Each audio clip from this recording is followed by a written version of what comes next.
दोस्तों, अगर आपने मेरा चैनल सब्सक्राइब किया हुआ है तो इसके साइड में जो बेल बटन आ रहा है उसको ज़रूर दबाएं, जिससे मैं जब भी कोई नई वीडियो डालूंगा तो आपके पास उसकी नोटिफिकेशन आ जाएगी। नमस्कार दोस्तों, मिस्ट्री टीवी इंडिया के आज के एपिसोड में आप सभी का स्वागत है। आज हम जानेंगे दुनिया के 5 सबसे भूतिया अस्पतालों के बारे में। तो चलिए दोस्तों, आज की वीडियो शुरू करते हैं। नॉक्टन हॉल अस्पताल। नॉक्टन हॉल अस्पताल इंग्लैंड के लिंकनशायर शहर में स्थित है। इस अस्पताल से जुड़ी कहानियां काफ़ी विचित्र और डरावनी हैं। 1841 में यह अस्पताल पूरी तरह से जल गया था और इसको दोबारा बनाया गया। नॉक्टन हॉल ऑफिसर नॉर्मन हॉक्सन का घर था, जिनको प्रथम विश्व युद्ध के दौरान सेवा के लिए आर्मी में बुला लिया गया था, और इसको देख के उन्होंने नॉक्टन हॉल अमेरिकी ऑफिसर्स की देखभाल के लिए दे दिया, जिनको युद्ध के समय चोट आई थी। युद्ध से आने के बाद नॉर्मन ने यह हॉल एयर मिनिस्ट्री को बेच दिया और इसको एक RAF अस्पताल में बदल दिया गया। नॉक्टन हॉल में काफ़ी और बिस्तर लगाए गए और साथ में रहने को घर भी बनाए गए। आसपास के लोग अपना इलाज करवाने अस्पताल आते थे, लेकिन गल्फ वार के दौरान अस्पताल को दोबारा बेचा गया और उसके बाद इसकी हालत बेकार होती रही। यह आज भी एक तबाह हुई इमारत है। अब इस इमारत में केवल घोस्ट हंटर्स को जाने में रुचि है, क्योंकि ये माना जाता है कि इस अस्पताल में एक लड़की की आत्मा हॉलवेज और विशेष तौर पर एक कमरे में घूमती है। उस कमरे में जितने भी लोग रुके हैं, उनका मानना है कि उस लड़की के रोने की आवाज़ 4:30 बजे के आसपास उनकी नींद खोल देती है और वो किसी बुरे इंसान के बारे में बातें करती हुई रोती है। यह माना जाता है कि यह लड़की एक नौकर की बेटी थी, जिसको अस्पताल के मालिक के बेटे ने गर्भवती कर दिया था, और इस बात को छुपाने के लिए उस इंसान ने लड़की की हत्या करके उसकी लाश को अस्पताल में ही दफना दिया था। इसके अलावा एक अधेड़ उम्र की औरत और उसके साथ काफ़ी सैनिकों को भी घूमते हुए महसूस किया गया है, जिनकी मौत युद्ध के दौरान चोट लगने की वजह से हुई थी। इस इमारत की खराब हालत के बावजूद इसका नक्शा पहले जैसा ही है, और यहाँ अक्सर वो लोग आते हैं जिनको असाधारण या डरावनी चीज़ें अनुभव करनी होती हैं। ओल्ड चेंगई अस्पताल। इस इमारत को 1935 में बनाया गया और शुरुआत में यह एक रॉयल एयरफोर्स बिल्डिंग थी। सन 1942 में जापान के लोगों ने इसे छीन लिया और इसी समय इस इमारत ने अपनी भयानक प्रसिद्धि प्राप्त की। कुख्यात जापानी पुलिस कर्मियों के लिए इसको एक जेल शिविर और बेस में बदल दिया गया। अफवाह यह थी कि पुलिसकर्मी वहां उन लोगों पर अत्याचार करते थे और सजा देते थे जिनको जापान विरोधी समझा जाता था। इमारत में मुख्य रूप से एक कमरा ऐसा था जिसको टॉर्चर करने के लिए बनाया गया था। उस कमरे की दीवारों पर जंजीरें लगी हुई थी और फर्श पर 2 कंक्रीट के ब्लॉक रखे हुए थे। एक ऑस्ट्रेलियाई सैनिक जो वहां से फरार होने में कामयाब हुआ था, उसने बताया कि उसके कानों में लकड़ी से बनी हुई कील मारी गई थी, जिससे वो स्थायी रूप से बहरा हो गया था। युद्ध खत्म होने के बाद इस इमारत को टॉर्चर चैम्बर से बदलकर फिर से अस्पताल के रूप में उपयोग किया, लेकिन 1997 में इसे हमेशा के लिए बंद कर दिया गया, और तब से यह सिंगापुर के इतिहास की सबसे भयानक और डरावनी इमारत है। इसमें एक पुराना मुर्दाघर, ऑपरेशन कक्ष, बॉडी फ्रिज और एक छोटा टॉर्चर रूम है। सबसे लोकप्रिय विवरण के अनुसार एक इंसान जिसे बाहर से आए लोग अपना दोस्त समझते हैं, वो उनको हॉल में लेकर जाता है और फिर गायब हो जाता है। दूसरे लोगों का मानना है एक लड़के को अस्पताल में बैठे देखा है, जो आसमान की तरफ देख रहा होता है, जिसे देखकर एक अजीब सा डर और नकारात्मकता महसूस होती है। लोगों को हॉलवेज में चिल्लाने की आवाज़ें अक्सर सुनाई देती हैं, जिससे अत्याचार की बर्बरता का पता चलता है। 2010 में अस्पताल को हॉन्टेड चागी फिल्म बनाने के लिए इस्तेमाल किया गया। फिल्म बनाने के दौरान वहां काम कर रहे लोगों ने बताया उन्हें काफ़ी असाधारण चीज़ें महसूस हुई और साथ ही बहुत सारी अजीब परछाइयाँ दिखी, जिसमें एक काली औरत, जिसको ब्लैक ओरा के नाम से जाना जाता है, वो मुख्य थी। कैंपटन पार्क अस्पताल।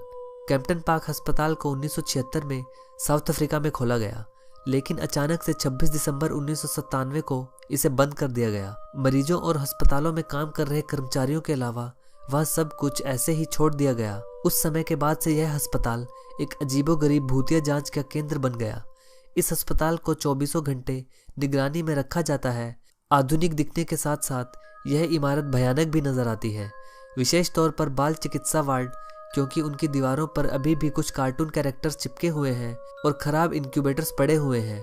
पूरी इमारत में जंग लगे हुए बिस्तर, व्हीलचेयर्स और साथ ही मरीजों की जली हुई फाइल्स और एक्सरे रिपोर्ट्स पूरे फर्श पर बिखरी हुई हैं।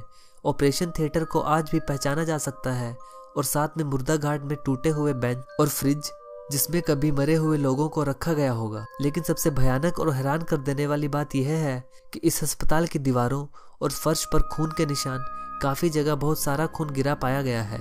इन सबको देख के यह पता चलता है कि यह साउथ अफ्रीका के सबसे भयानक और हैरान कर देने वाली जगहों में से एक है।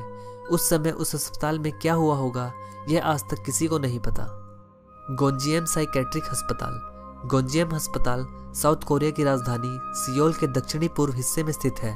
इस अस्पताल की दिखावट, टूटी हुई खिड़कियां, जंग लगे हुए दरवाजे और मरे हुए मरीजों और कर्मचारियों की कहानियां इसको साउथ कोरिया की एक अजीब और भयानक इमारत बना देती है। 1990 के दशक में इस इमारत को अचानक से बंद कर दिया गया क्योंकि मरे हुए लोगों के बारे में अस्पताल के डॉक्टर्स उनकी मौत के कारण उनके घर वालों को नहीं दे पा रहे थे। आज भी इस अस्पताल में हुई मौतों का कोई भी रिकॉर्ड नहीं है और लोगों को यहाँ तक नहीं पता कि आखिर कुल मिलाकर कितने लोग इस अस्पताल में मरे हैं। अफवाह यह थी कि अस्पताल के सनकी मालिक ने मरीजों पर रहस्यमयी तौर पर एक्सपेरिमेंट करना शुरू कर दिया और वो काफी मरीजों को पिंजरे में बंद करके रखता था।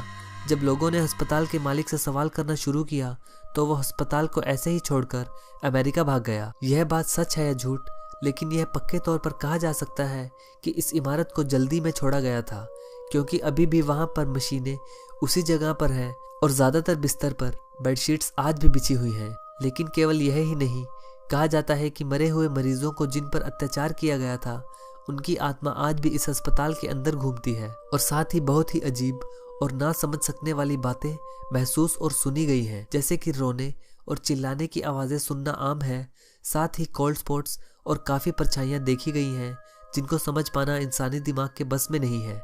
कोल्ड स्पॉट्स वह इलाके होते हैं जहां पर तापमान तेजी से गिर जाता है और इस तापमान की गिरावट को कहा जाता है कि वहां पर किसी आत्मा की मौजूदगी है। यह सब बातें गोंजियम साइकेट्रिक अस्पताल को साउथ कोरिया की सबसे भयानक और अजीब इमारत बना देती है। टाउंटन स्टेट अस्पताल।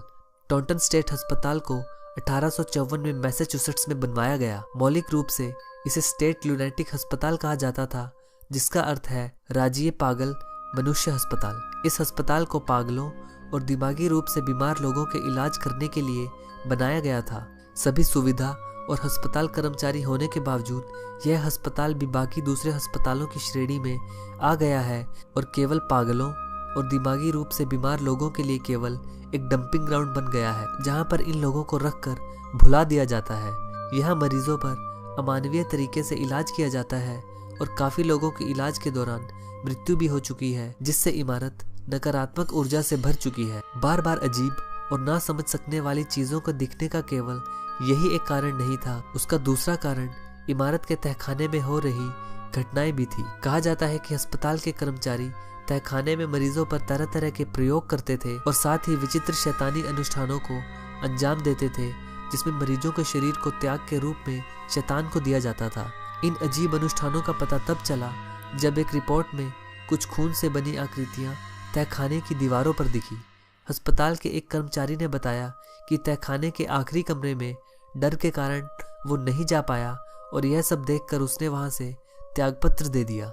आज भी टाउंटन स्टेट अस्पताल का कुछ हिस्सा मरीजों के उपचार के लिए उपयोग किया जाता है, लेकिन मरीज और काफी कर्मचारियों का मानना है कि उन्होंने एक इंसान को जिसने सफेद रंग के कपड़े डाले हुए हैं उसको बरामदे और दीवारों से झांकते हुए देखा है। माना जाता है कि यह वही शैतान है जो कि शरीर के त्याग का इंतजार करता है। इस इमारत में हुई बर्बरता ही नहीं बल्कि आसपास घने जंगल और साथ ही एक कब्रिस्तान होने की वजह से यह और भी ज्यादा डरावना होता जा रहा है।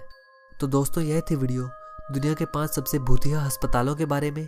अगर आपको वीडियो पसंद आए तो इसे लाइक और शेयर ज़रूर करें और अगर आप इस चैनल पर नए हैं तो चैनल को सब्सक्राइब ज़रूर करें। अगली बार एक ऐसी रोमांचक वीडियो लेकर प्रस्तुत होऊंगा। तब तक के लिए नमस्कार।